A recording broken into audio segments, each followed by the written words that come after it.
Cabinet બેઠકમાં આદરણીય ભૂપેન્દ્રભાઈ પટેલના મુખ્યમંત્રીશ્રીના અધ્યક્ષપણા હેઠળ એક ગુજરાતના યુવાનોના હિતમાં એક ખૂબ મોટો નિર્ણય લેવામાં આવ્યો છે। અગાઉ પણ જેમ જાહેરાત કરી હતી કે 7500 જેટલા ટાટ સેકન્ડરી અને ટાટ હાયર એજ્યુકેશન માટે શિક્ષકોની ભરતી કરવાની જાહેરાત કરી હતી।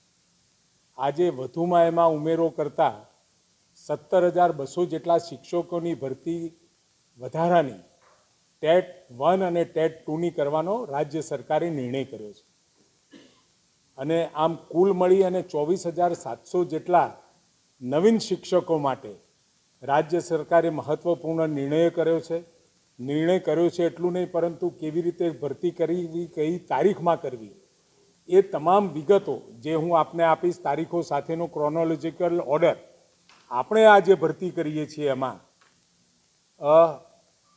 જે પ્રિન્સિપાલ છે એટલે હેડ શિક્ષક છે, હેડ શિક્ષક હાયર એજ્યુકેશનમાં ઉચ્ચતર માધ્યમિક, માધ્યમિક, અપર પ્રાઇમરી અને પ્રાઇમરી એમ કરી ઉપરથી લઈ અને નીચે સુધી ભરતીનું આખું કેલેન્ડર આપણે જાહેર કર્યું છે।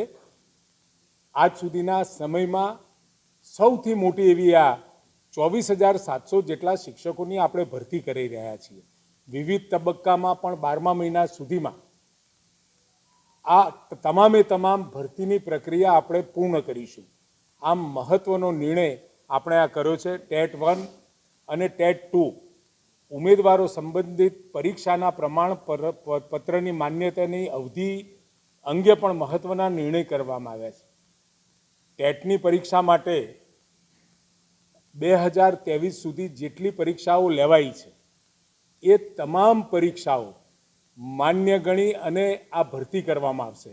એટલે 2011થી લઈ અને 2023 સુધીમાં જેટલા એલિજિબિલિટી ટેસ્ટમાં પાસ થયેલા જેમની પાસે પ્રમાણપત્ર છે એ તમામ ઉમેદવારો આ અંગે અરજી કરી શકશે અને અરજી કર્યા પછી એ મેરિટ ઓર્ડરમાં એને એ ભરતીનું આપણે આયોજન કર્યું છે। અને સાથે જે ટાટ ઉમેદવારો છે એમના માટે રાજ્ય સરકારે 29/4/23ના ઠરાવ પ્રમાણે સરકારી અને અનુદાનિત માધ્યમિક અને ઉચ્ચતર માધ્યમિક શાળાઓમાં ભરતી માટે ટાટ માધ્યમિક અને ટેટ ઉચ્ચતર માધ્યમિકના ઉમેદવાર માટે વર્ષ 2023માં લેવાયેલ દ્વિસ્તરીય શિક્ષક અભિરુચિ કસોટીના પરિણામને જ ધ્યાનમાં લેવાશે। એટલે ટેટમાં 2011થી તે 2023 સુધી જે પરીક્ષાઓ લેવાઈ છે એ આ ભરતી માટે માન્ય રહેશે, જ્યારે ટાટ માટે આ 2023માં લેવાયેલી પરીક્ષાઓને ધ્યાનમાં વૈષ્ણવજન તો તેને કહીએ જે